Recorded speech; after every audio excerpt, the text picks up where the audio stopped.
Unless it is a new construction home, if the house was built years ago and it was previously owned, it is possible for you to run into a situation where the house had work done without permits. So, if you are buying a house that has unpermitted work done on a house, should you be worried?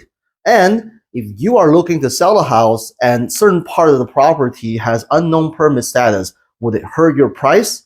Hello, everybody. My name is Bojie He, your local Bay Area real estate agent, and welcome to my channel. The permit issue of the house can be bothersome to buyers and sellers, so in this video, I am going to shed some light on the topic and help you to understand better about what to do if you ever deal with properties with certain work done without permits. So let's dive in.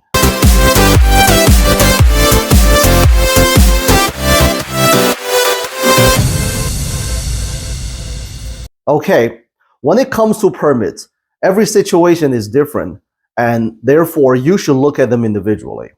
However, there are three most common categories, and the first one is unpermitted work done without changing the total square footage of the house. For example, adding a new plumbing fixture, altering the floor plan of the house, changing the purpose of a living space, altering the exterior layout of the house, like building a deck or a pool in the backyard, and etc. So let me expand on this a little bit.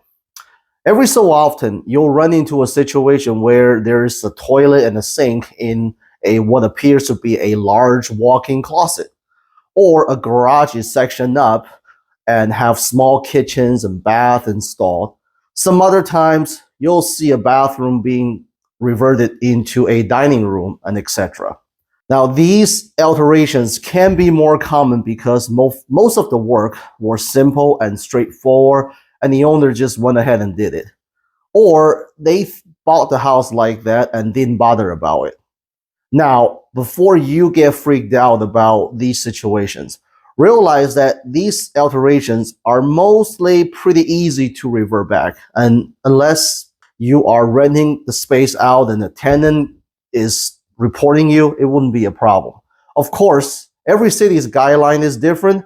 Some are very lenient and would issue you a retroactive permit, while others would ask you to correct it. So if you're buying a house with that extra toilet in the walk-in closet, you should understand the cost of reverting it back.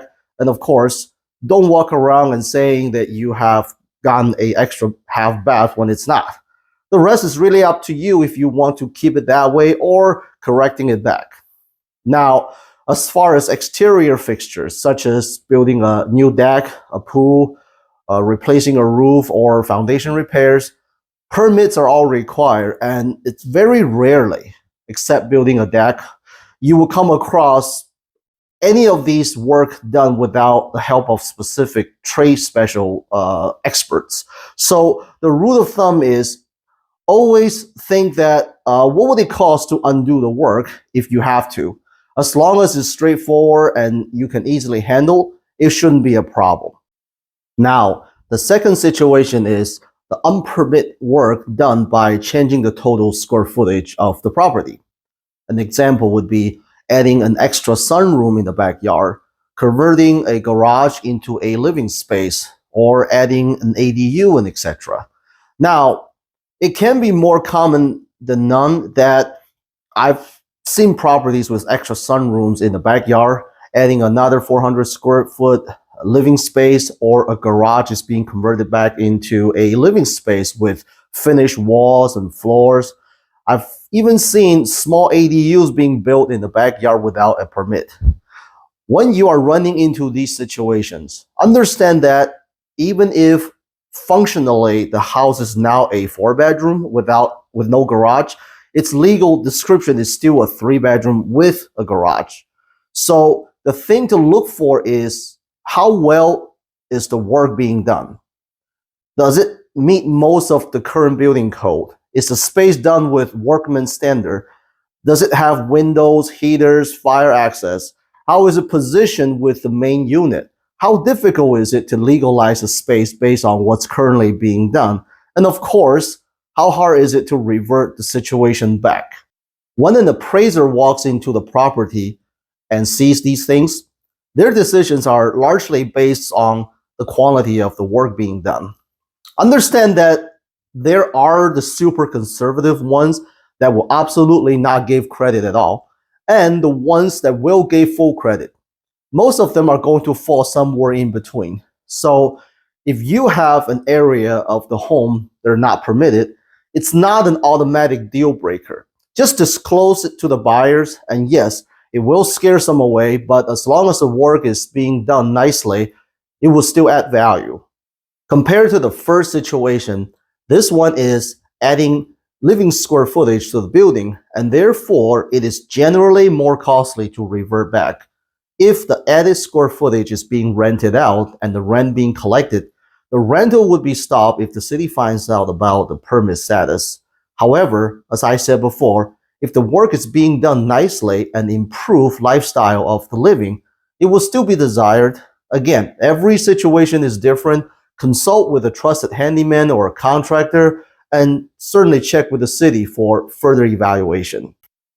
Third situation is unpermitted work done with serious code violations. An example would be building a basement in a house in a flood zone, altering the property's utilities to grow large quantities of marijuana, adding many unpermitted living space and fixtures for rentals and etc. Now, these type of situations often have serious code violations and would definitely be fined by the city. The consequences are usually pretty severe. Now, I remember there was a home that had a basement, but it was in a flood zone. So the city ordered the owner to fill the basement. And as you can imagine, it would be very difficult to do. Luckily, my team of architects was able to help the owner by redesigning the layout and got him a new building permit so that he only needed to partially fill the basement, saving him a lot of money. Bottom line, if the property has severe code violations and is facing city's penalty, it will definitely affect the value and desirability of the home. And unless you have a lot of experience building and remodeling homes, it is not for you. And most of these homes will be priced below the market value, so you will be aware of why. Now, we have covered some of the main situations when it comes to dealing with unpermitted issues of the house. I want to share with you, generally speaking, what type of remodel work required permits and what don't.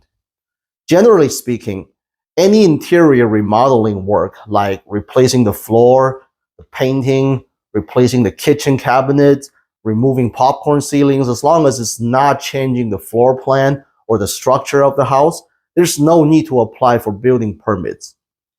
Now, if you are moving plumbing fixtures, taking down walls, changing the floor plans, these items, of course, involves major design and redesign work. Building permits are required. Now, depending on the complexity of the work, some can be simple and easy by applying and getting over-the-counter approval, while others will require longer process and period. If the work involves specific trades, such as electricals, plumbing, roofing, unless the work is super simple, like changing an electric outlet or fixing a leak, most likely you're going to need a trade specialist and therefore require specific permits. For the specific requirements, only check with your city's building department for guidance. This brings us to another question. How do you know if the subject property has any unpermitted alterations done in the house? Well, there's a couple of things you can do. First and foremost, read the seller's disclosure files.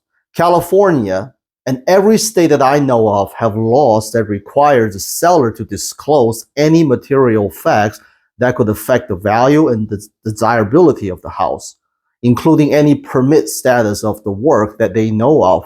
So, seller questionnaire forms and other supplemental disclosure documents will be a great place to start. Another thing you can do is go to the city's permit website. Every city will have a website like that, and you can search any property and it will tell you what are all the permits ever being pulled on the property. So if you are touring a home that appears to be pretty old and suddenly you see a brand new furnace, you can then go back to the city's permit website and see if there's any corresponding entries that talks about this job and the status of the permit, whether if it's finalized or signed off or not. If you see a sunroom that is obviously an addition to the house later on, you could also go back to the permit website and see if there's anything. If the sunroom is not done with permit, you won't find an entry on the website, and the property's legal square footage will not include the sunroom. So use your judgment and confirm with the selling agent. You can also pay a visit to the cities to learn more about the code requirements for legalizing the sunroom, as well as what else is not up to code. You should also consult with a trusted general contractor for understanding the scope of the work if you feel it's going to be a big deal. Keep in mind that buying a bank-owned property means you would probably not get any disclosures directly from the seller, which is the bank in this case. So in this case, your best bet would be to check with the city about the code and permit as part of your inspection due diligence.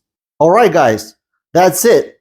And hope this video helps by giving you some general ideas when it comes to permit issue of the house. Remember, always think in terms of the cost of reverting it back or getting it legalized, and avoid the ones with serious code violations. All right, that's it for this time, and see you on the next video.